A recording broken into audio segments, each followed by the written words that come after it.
سلام تماشابینان گرامی، خلاصه خبرهای مهم 12 اکتبر تاجیکستان و منطقه را از پایگاه خبری بامداد برایتان پیشکش میکنیم. شروع میکنیم از یک نگاه کوتاه به سرخط خبر مهم روز در این برنامه. هنرپیشه تاجیک را در روسیه به جاسوسی برای اوکراین عیبدار میکنند. بچه در برلین ضد پرزیدنت گپ زده است. در فرخور سیم برق خانه مادر شراف‌الدین گدایف را بریدند. قتل بلاگر مشهور ترکمن محمد ممیدوف. در گذشت هنرپیشه خلقی تاجیکستان خورمیستر خورمحمد مجیدوف زمین لرزه اقتدارش 4.6 بال بدخشان را تکان داد. و اکنون تفصیلات خبرها. تلگرام کانال دادگاه شهر مسکو خبر داد که دادگاه نویل لیفورتو و روز 2 اکتبر سال 2023 در یک جلسه پشت درهای بسته مسئله انتخاب چاره پیشگیری نسبت به یک شهروند تاجیکستان را که بر اساس ماده 275 کودکس جنایتی روسیه به جاسوسی عیبدار می شود بررسی کرد و او را به مدت تا 2 ماه یعنی تا 2 دکامبر بحث پیشکی گرفت. خدمات مطبوعات دادگاه پایتخت روسیه تفسیرات دیگر نداد، ولی رسانه‌های روسیه خبر دادند که این نفر شریف جان طلازاده نام دارد. اولین شده خبر با اتهام جاسوسی برای اوکراین دستگیر شدن طلازاده را نشریه به مقامات قدرتی روسیه نزدیک مش نشر کرد. این نشریه نوشت یک جاسوس زاده تاجیکستان را در مسکو بازداشت و علیه حبس کردند. او به طور منتظم به خدمات امنیتی اوکراین یا SBU درباره مکان جایگیر شوی شبکه‌های دفاع ضد هوایی در اطراف پایتخت روسیه معلومات می‌فرستاد. بنا به اطلاع ما شریف جان طلازاده را در حدود یک قسم حربی مخفی دستگیر کردند. اول گمان کردند که او مرد کار است و راهش را گم کرده است، ولی معلوم شد که او عکس می‌گرفت و به خارج می‌فرستاد. سنجش نشان داد که او مستقیما با SBU رابطه داشت. با این مهاجر برای جاسوسی تا 20 سال زندان تهدید می‌کند. شریف جان طلازاده 32 سال داشته خود را همچون هنرپیشه سینما معرفی می‌کند. شریف جان طلازاده 7 اپریل سال 1991 در دهه فیلمندر در کنار شهر پنجکند به دنیا آمده است. او در فیسبوک و دیگر شبکه‌های اجتماعی خیلی فعال بوده، قریب هر روز عکس و ویدیو می‌گذاشت و تلاش داشت که در فیلم‌های هندی و ترکی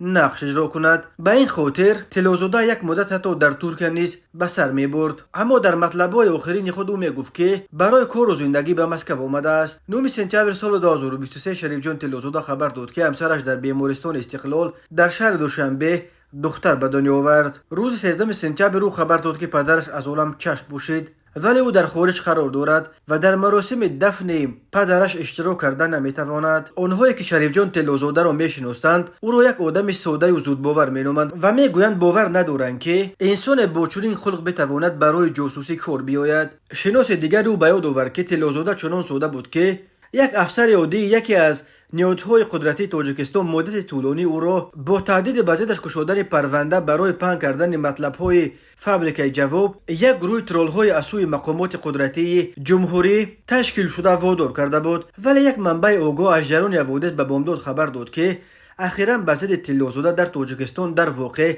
پرونده گشودند. روز 15 سپتامبر سال 2023 او به ناگاه در فیسبوکش ویدیو نشر کرد و خبر داد که از مشق‌های حربی گذشته و اکنون به صف ارتش اوکراین می‌پیوندد. ویدیو و عکس‌ها هم از یک اردوگاه حربی بود که سربازان آنجا در خیمه‌های حربی شب و روز می‌کردند. طلازاده این ویدیو و عکس‌ها را علاقه بعد یک روز پاک کرد، ولی کارمندان مقامات آنها را علاقه ثبت کرده گرفتند و روز 18 سپتامبر در تاجیکستان به ضد شریف جان طلازاده بر اساس ماده 401 کودکس جنایتی جمهوری تاجیکستان با اتهام اشتراک در جنگ‌ها در کشورهای دیگر پرونده گشودند. نقل کرد صحبت بامداد، اما او در پاسخ به این سوال که آیا مقامات روسیه از احتمال فعالیت‌های جاسوسی طلازاده مقامات تاجیکستان خبردار کردند اظهار بیخبری کرد. مقامات رسمی تاجیکستان این خبر را تا کنون شرح ندادند، ولی اگر آن تصدیق شود پرونده طلازاده میتواند نخستین مورد رسانه‌ای شدن افتتاح پرونده از جانب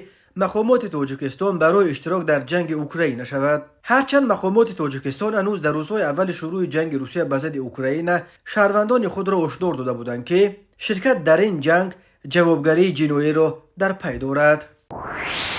اوشما عبداللهیوه مادر 72 ساله شراف‌الدین گدایف رهبر جنبش اپوزیسیای اصلاحات و رشد تاجیکستان میگوید کارمندان شعبه برق نویه فرخار نیمه دوم روز سه شنبه 11 اکتبر سال 2023 تقریبا ساعت 16 آمده سیمهای برق خانه‌اش را در مرکز این نویه بریدند و انتقال برق را به خانه او قطع کردند. مسئولین شبکه برق و دیگر مقامات نویه فرخار تا کنون این قضیه را شرح ندادند. تعقیب و فشار به نزدیکان فعالان مخالفین و فعالان جامعه در تاجیکستان با یک امر معمولی تبدیل یافته کسی را به حیرت نمی اندازد. تا کنون درباره بازداشت و بازپرسی توسط ویدیوها، محکوم کردن فعالیت‌های سیاسی و اپوزیسیونی نزدیکانشان و حتی محکم به زندان کردن خویشاوندان فعالان اپوزیسیون تاجیک خبرها به دست می‌رسد. ولی چنین به نظر می‌رسد که قطع انتقال برق به خانه مادر شراف‌الدین گدایف نخستین مورد بریدن سیم برق خانه نزدیکان فعالان اپوزیسیون در تاجیکستان است. اویشما عبدالله و در منزلش در مرکز نویه فرخار همراه یک نبیره نابالغ 12 سالش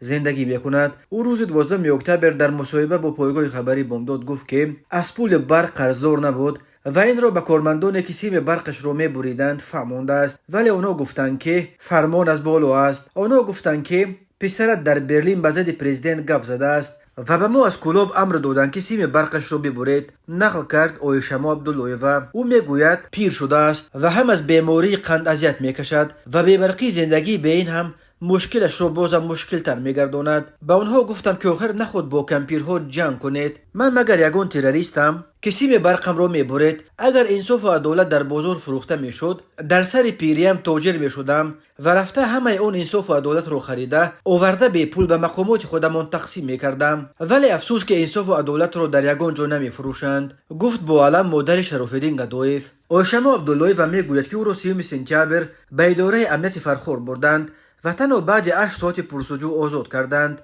ولی می افزود اویشما عبدالله و از وقتی از تاجیکستان رفتن شراف‌الدین اینک 11 سال باز ما همیشه تحت تعقیب و فشار زندگی داریم. هرچند میگویم که پسر من که یک مرد برکمال شده است، 38 ساله است و خودش مسئول رفتار و گفتارش می باشد، ولی بکی گویم راست طاقتم توق شده است. از بی‌خطری هم خیلی ترس دارم. روزهای 28 و 29 سپتامبر سال جاری در روزهای سفر پرزیدنت تاجیکستان امامعلی رحمان به برلین، گروهی از فعالان اپوزیسیون تاجیک در پایتخت آلمان چند تظاهرات اعتراضی دایر کردند.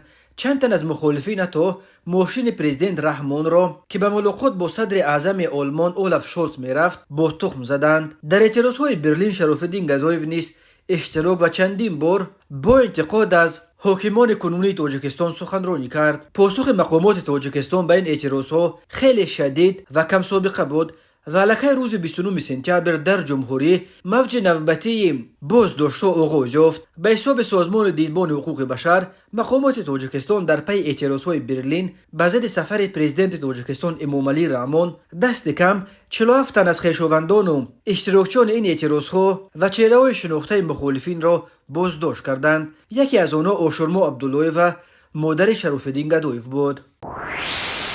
بلوگر استنداپ کمیک 30 ساله ترکمن محمد ممدوف شب 4 اکتبر سال 2023 در نزدیکی خانه‌اش در شهر اشقاباد پایتخت ترکمنستان در نتیجه حمله یک گروه ناشناس کشته شد. یک منبع از شو بیزنس ترکمنستان به شرط افشا نکردن نامش به نشریه ترکمن نیوز خبر داد که شب 4 اکتبر ممدوف همراه یک دوستش به خانه‌اش که در کسبه 11 اشقاباد جایگیر شده است برمیگشت. در نزدیکی خانه‌شان به آنها یک گروه ناشناس حمله آورده است. به احتمال غالب هدف حملگران ممدوف بوده است، چون که دوست او را آسیب جدی نرسانیدند. بعد لطوکوب حملگران ممدوف را به خانه‌شان درآورده زیر کورپه کردند و سپس فرار کردند. در خانه باز بوده است. منبع این خبر گفته است که از بس که محمد بسیار وقتا دیر می اومد، پدرش در خانه را شبها باز می گذاشت. صبح 5 اکتبر جسد الکه سرد شده بلوگر را پدرش و پسر 9 ساله محمد علی اصغر پیدا کردند. روز 6 اکتبر ممدوف را در زادگاهش سرخس ولایت اخل به خاک سپاریدند. منبع ترکمن نیوز همچنین خبر داده است که آن دوست ممدوف را که آن شب همراهش بود بعد لطوکوب بلوگر گم شد. حالا برای بازجویی به پلیس کشانده ایستادند. نام این دوست ممدوف نشر نشده است. معلوم نیست که آیا در رابطه با این حادثه یگان پرونده جنایتی گشودند یا نه. مقامات ترکمنستان درباره جنایت‌هایی که در این کشور رخ می‌دهند یگان معلومات رسمی نشر نمی‌کند و این باعث به وجود آمدن آوازهای گوناگون می‌شود. از جمله در مورد مرگ محمد ممدوف نیز بنا به اطلاع ترکمن نیوز آوازه‌های درباره احتمال در این جنایت دست داشتن جیان‌ها پیدا شدند. در ترکمنستان زیر مفهوم جیان‌ها خویش و تبار سرشمار پرزیدنت سابق این کشور قربانگل بردومامدوف را در نظر دارند. تماشابینان عزیز، یادآور می‌شویم خلاصه مهمترین اخبار تاجیکستان را از پایگاه خبری بامداد تماشا دارید. برنامه را ادامه می‌دهیم. روز 12 اکتبر سال 2023 ساعت 11:54 دقیقه به وقت تاجیکستان در شرق این کشور یک زمین لرزه شدتش 4.6 بال رخ داده است. بنا به معلومات پایگاهی که زمین لرزه‌های در سراسر سیاره را به صورت شبانه روزی پیگیری و ثبت می‌کند، مرکز زمین لرزه اخیر در 40 کیلومتری جنوب شرق مرغاب، مرکز نویه مرغاب ولایت مختار کوهستان بدخشان، در یک منطقه کوهستانی واقع در نزدیکی مرز تاجیکستان با افغانستان و خطای روی داده، زمین در عمق 10 کیلومتر لرزیده است. درباره کدام خسارات یا آسیب بر اثر این آفت طبیعی خبرها به دست نرسیده است. تاجیکستان در یک منطقه زلزله‌خیز قاره آسیا جایگیر شده، هر سال در قلمروش صدها زمین جنبی ثبت می شود. اکثر زمین لرزه‌ها در شرق تاجیکستان و در مرز با افغانستان رخ می‌دهند. ولی زمین لرزه اسم پرخسارات شب 23 مارس سال 2023 در کوهستان مشچا و رشت رخ داد. بر اثر این آفت طبیعی که مرکزش در اطراف دهه پلدارک نویه کوهستان مشچا بود، در مجموع 368 خانه از جمله در نویه کوهستان مشچا 318 خانه، در نویه اشت 32 خانه و در نویه نورآباد 17 خانه ضرر دیدند. هنرپیشه خلقی تاجیکستان خورمیستر معروف خولمحمد مجیدوف شام 11 اکتبر سال 2023 در سن 74 امگی یک ماه پیش از رسیدنش به سن 75 از عالم چشم پوشید. دانشکده دولتی فرهنگ و صنعت تاجیکستان به نام میرزا ترسونزاده که خولمحمد مجیدوف سالهای اخیر در آنجا به شاگردان درس میگفت، در نامه تسلیتش خولمحمد مجیدوف را همچون خورمیستر برجسته تاجیک و استاد سابقه دار دانشکده توصیف کرده نوشته است که از مرگ او سخت اندوهگین بوده. در گذشت آموزگار بی‌نظیر و صاحب مکتب را برای مؤسسه تلفات سنگی می شمارند. در این لحظه های دشوار به اهل عائله و خویش و نزدیکان مرحوم همدرد و غمشریک هستیم و به ایشان صبر جمیل خوانیم. روی استاد شاد و جایشان جنت جاودان باشد. درباره علت مرگ خولمحمد مجیدوف چیزی گفته نشده است. خولمحمد مجیدوف 15 نوامبر سال 1948 در نویه خاولینگ به دنیا آمده. آموزشگاه موسیقی دوشنبه و سال 1971 کنسرواتوار دولتی تاشکند را ختم کرده است. او سالهای 1972-1975 مدیر مکتب موسیقی نویه مسکو هالو همدانی، از سال 1975 خورمیستر و از سال 1981 سرخورمیستر تئاتر دولتی اکادمی اپرا و بالت به نام صدرالدین عینی بود. خولمحمد مجیدوف داننده خوب موسیقی، نوازنده یک چند سازهای گوناگون موسیقی به شمار می رفت. خولمحمد مجیدوف برای خدمت‌هایش در عرصه فرهنگ سال 1997 سزاوار عنوان بلند هنرپیشه خلقی تاجیکستان شد. کمیته حالتهای فوق‌العاده تاجیکستان به توجه میهمانان و ساکنان کشور میرساند که بنا به معلومات اگنتی آب و هواشناسی تاجیکستان 13 اکتبر سال 2023 در حدود نویه‌های تابع جمهوری و یک قطار شهر و نواحی ولایت ختلان، همچنین نویه درواز ولایت مختار کوهستان بدخشان هوای نامساعد در نظر داشته شده است. باران‌های پرشدت میبارد و شمال در یک ثانیه تا 22 متر خواهد وزید. در نتیجه بارشات دریاهای یوخسو، قزلسو و دریاهایی که از نشیبه‌های جنوب قطارکوه‌های ایسار جاری میشوند افزایش سطح آب پیش بینی شده است. حرارت هوا تا 15 درجه پست می شود. روزهای 13-14 اکتبر سال 2023 در یک قطار نویه‌های کوهی و نزد کوهی جمهوری به استثنای ولایت مختار کوهستان بدخشان تهدید آمدن سیل‌ها باقی میماند. در نتیجه بارشات حالتهای فوق‌العاده زیرین می توانند به عمل آیند. احتمال زیاد شدن صدمه‌های نقلیاتی در شوراها مخصوصا در قطعه‌های کوهی، احتمال زیر آب ماندن محله‌های اهالی نشین، احتمال آبخیزی در قطعه‌های علایده راه‌ها.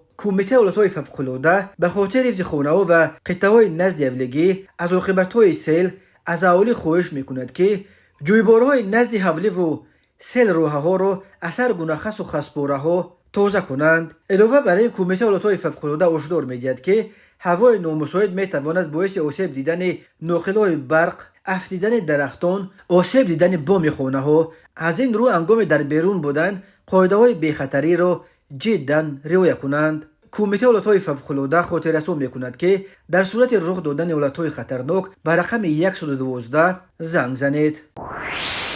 شب 9 اکتبر سال 2023 تقریبا ساعت 21:20 راننده автомашин تمغه مرسدس بنز سمیف شوبدین سال تولد 1989 ساکن شهر روغون هنگام حرکت از سمت شهر آب گرم به سمت دهه کندک در راه ساختمانش ناتمام آب گرم نورآباد از عهده اداره واسطه نقلیات نبرآمده به چقوری 80 متر چپ شده است.